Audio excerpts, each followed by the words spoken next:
rồi. Bà, như là có hai khó tên nữa. Có hai cơ.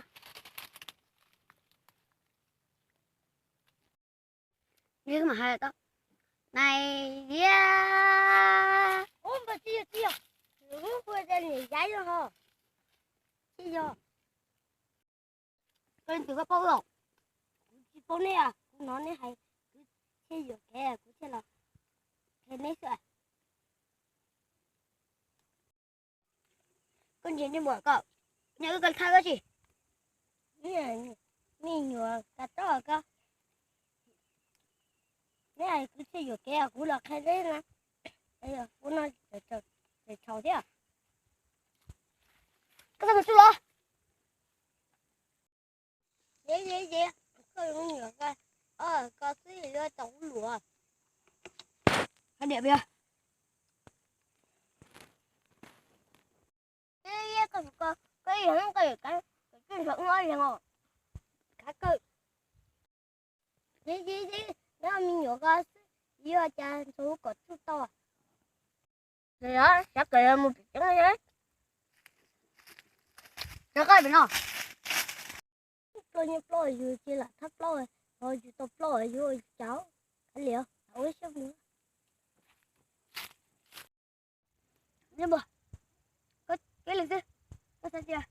Ơi nhà rồi. Cái tù. Vậy rồi chứ. Nhớ liền ra lò hú. Yo! Sơ! Yo! Chơ!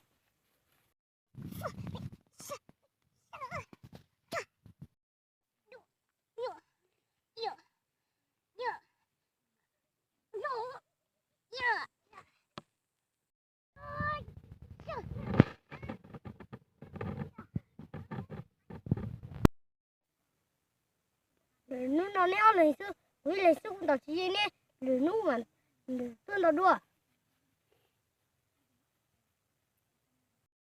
Ha, bây giờ, mà kia một trong chút tiền, mà cho ship bắt rồi. Kia.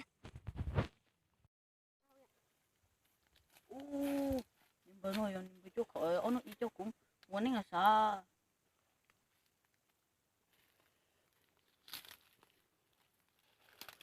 Bờ chua khẩu, bờ chua khẩu. Bây giờ, giờ cuối tháng giờ Ô, con địch nhanh rồi chứ. Tại là hẹp của bốc địch tại kia. Ôi, tu địch tôi chứ. Con mất của hẹp bốc địch nha. Còn tao chạy cái đâu. Con địch nhanh cả nè, đôi của cho con bốc địch. Con địch chỉ của bốc địch có thể đi cuốn tay á, mà đã hỉ nữa. Còn ôi cơ. có chỉ mà Mua giống nó mới chỉ mà hai. anh đây mà phải bốc địch tại chứ. Còn mà Thằng đó có những một chú mà ta sẽ đi chạy thằng đó của cho chú chỉ xử lý nè.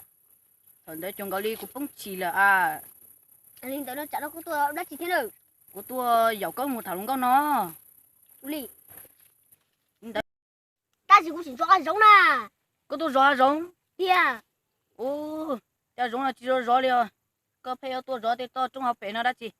Muốn một thằng luôn có. Rõ bên nó kia tàu áo. Tàu rõ thì tàu ali. Tàu liền đầu. Ô, giờ có lần chưa mua giờ có chúa này của tôi giàu có một thằng luôn có tàu bốn nè thế là giờ có một chúa này. Bên nó tàu luôn có bốn nè mà. Có chỉ cho khi đó. Linh đây là mua của mua va. Bên nó mà tôi rõ cho ăn à. Cái là rõ thì rõ ôm bỏ này. Chả là nho luôn đi. Con nó chim bơi. Bơi con nó gì? Nó kia chưa? Nó thiêu cả. Cái cốc bò. Một kia nữa mà. Đã hành bao đi. Mua. Nằm xuống thôi. Ô, cái này rồi, tao mua hả? Thuốc thì mình có sẽ tiền mua là hả?